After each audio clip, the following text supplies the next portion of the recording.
everyone, it's Katie. It's that time of year again where Hay House has done their card sale. So the decks that I have had on my wish list, I was able to get at a discounted price. So I got a just two decks this year because I'm trying to pull away from oracles right now and focus more on tarot. So I wanted to get the Guardian of the Night Tarot by MJ. I can't even pronounce it. I'm not even going to try. So I'll just let you look at it for a brief minute, and I will link the Hay House version and her personal website, because I think it's always important to support an artist or a writer through their own website when possible. Now, the reason why I say that, and then I bought this at Hay House, the reason why is because of the giant sale and free shipping. Anyway, at that particular moment, it made the most financial sense for me to do that. But I have supported her Kickstarter for the Crow Tarot and the Urban Crow Oracle deck.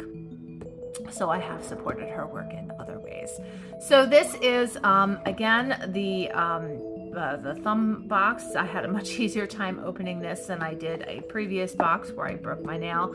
And we're going to go through this deck today. So I'm really excited because I love MJ's work. So real quick, we're going to just take a quick page through of the or the guidebook that goes along with it. This does not have any pictures in there, but I don't really think that's necessary. And we'll just go over super quick. Introduction, preparing to use your deck, card spreads, the major arcana, minor arcana, and about the author. So this does show you, I'll just kind of go up a little bit so you can see a little bit about MJ. She's based out of Seattle, which is pretty awesome because I love Seattle. And let's see, do we have? So questions from the major arcana, spreads, maybe cards, no cards, yes cards. Anyway, so let's go through the deck itself. I will say this, that the deck is quite large comparative to a traditional tarot deck. If you give me just a super brief moment, I will pull out a tarot deck for comparison. That's if I don't break a nail again. This is the deck that we just went through a minute ago, which is the Neoteric Feminine Tarot. And you can see that well, let's do it this way so you can see a little better. Hold on. It's hard for me to hold two things at once. It is a little bit on the bigger side. You can kind of see that it goes around up there. But I guess that's okay. I just wouldn't shuffle it as I would a tarot deck.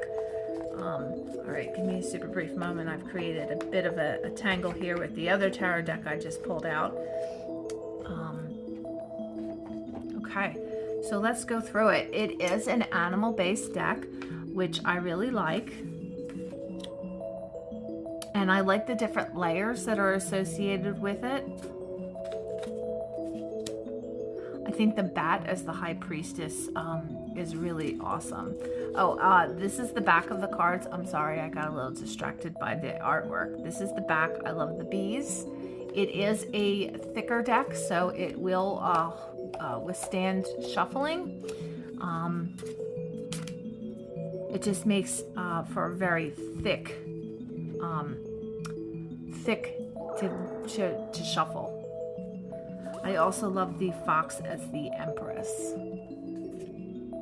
The emperor's an owl. I'm not too sure I would have associated the owl for the emperor, but I'm interested in, let me see if she says why she chose the owl for the emperor. Oh, I'm sorry, I'm trying to keep the monitor on here.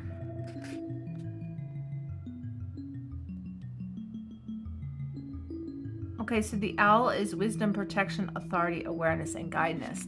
Guidance. So it does tell you a little bit about why she chose the animal.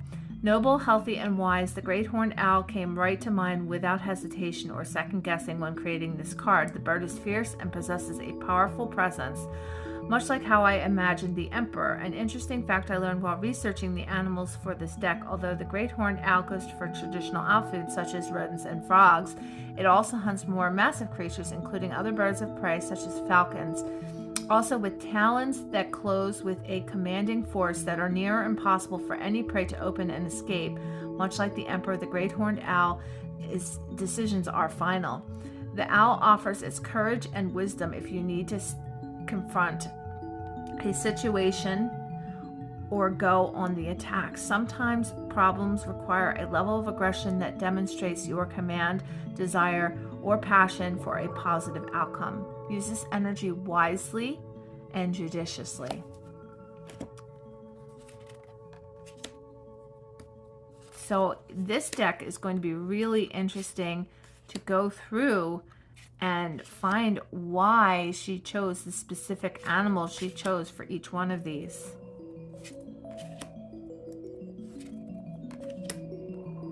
I can see the possum really well as the hanged man. Frog and temperance, I can definitely see that.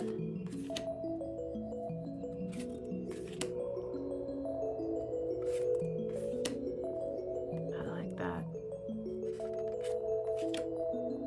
Oh, look at the mountain lion.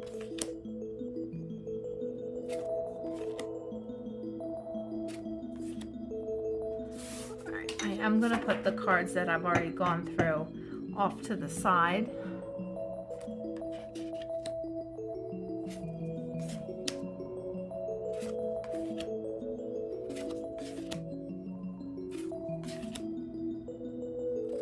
Lemurs.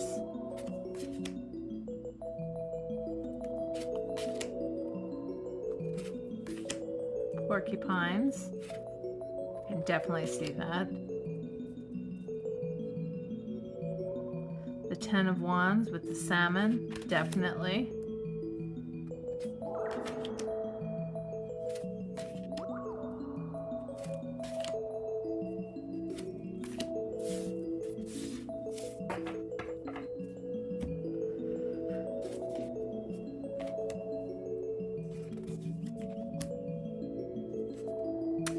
You know, raccoons wash their food before they eat it. I always thought that that's pretty cool. They will dunk things in water to wash things away before.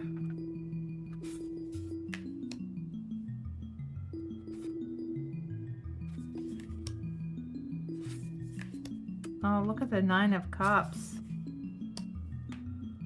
And I love the Ten of Cups.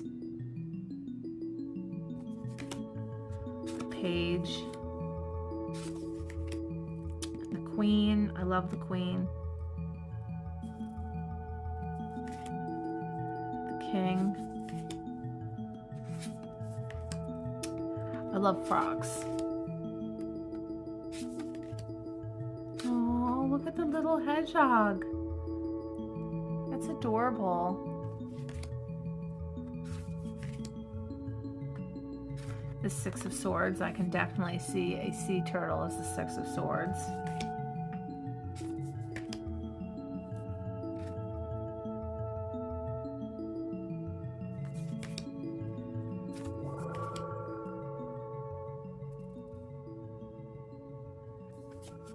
Oh. Look at the Knight of Swords.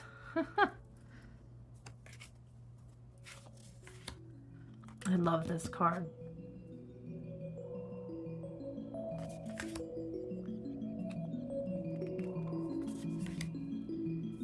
Dolphins.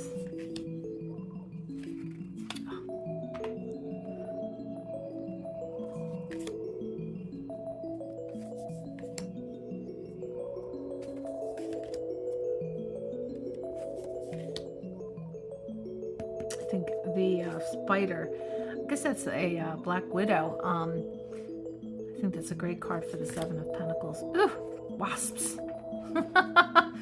I don't like bees.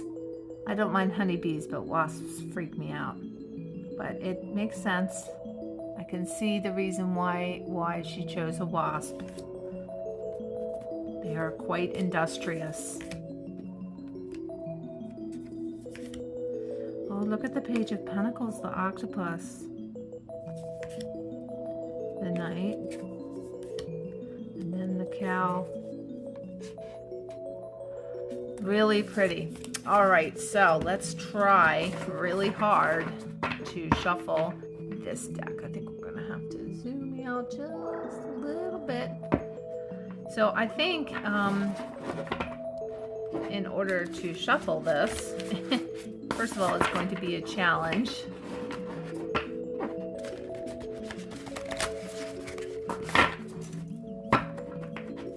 And I'm sorry that when I do this, this thing bounces. It's not the camera bounces. It's not the best stand that I have, but it gets the job done. It allows me to kind of lean over a little better. Oh. Yeah, so I'm not necessarily a fan of this kind of deck, to be honest with you. I would have much rather have had a traditional size tarot deck rather than this, because I still don't think I could shuffle it this way too easy. It's specifically my left hand that I have a problem with, because I'm not left-handed. But let's see how it fans out.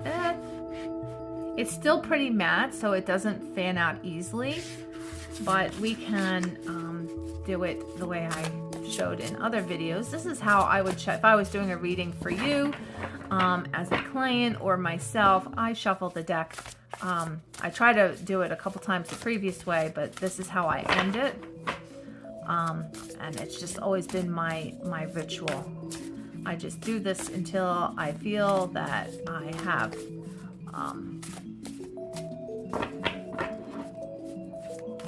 until the card that is meant to be is up. So let's see what we got. We have the Knight of Swords. Oh, that's so funny. I was really admiring this card. Okay, so let's try to zoom in a little bit, not too much now. And we will read the meaning of the card from the guidebook. So let's see here. Swords, and we have the Knight of Swords. So, Barracuda. Okay, take a moment and get the song out of your head. Have you ever encountered a person who is sharp as a tack, someone who can grasp the most complex of subjects within a few minutes and at the same time seem to lack any sense of humility or compassion? This is a person who may not be aware how opinionated they come off or how sharp their words cut. When someone is focused on the facts and only the facts, social cues go out the door. Tact is not their forte, to say the least. When you need to comprehend a situation or understand a contract, the sword's energy will help you cut through the brain fog. The energy will also make it much easier to be decisive and confident in your decision, knowing it is, after all, the most logical choice. Too much time with the Knight of Swords, however, will leave others feeling a bit chafed, as your social skills will be lacking. If you need to go into legal proceedings and have to let emotions dictate your strategy, so far as the Knight of Swords appears, it will only be time to put feelings aside and focus on the facts. The Barracuda is ruthless, steady, and fast. They cut through the water with precision and clarity as they go after their prey. Call on the Barracuda when you require feeling powerful and sharp. The Barracuda is also a master of patience, and it will help ease your mind while you are waiting for the perfect moment to strike. So the key words for Barracuda are sharp, patient, focus, disguises itself. So I hope that you have enjoyed this reading. Remember, you can find me online at katiemcbrien.com. And if you're interested in booking a reading with me, you can do that there. And if you're interested in watching more unboxing videos, please check out my other videos on YouTube. Please subscribe to my channel. And if you have any questions, I'm always here. I hope you have a fantastic day. Many blessings.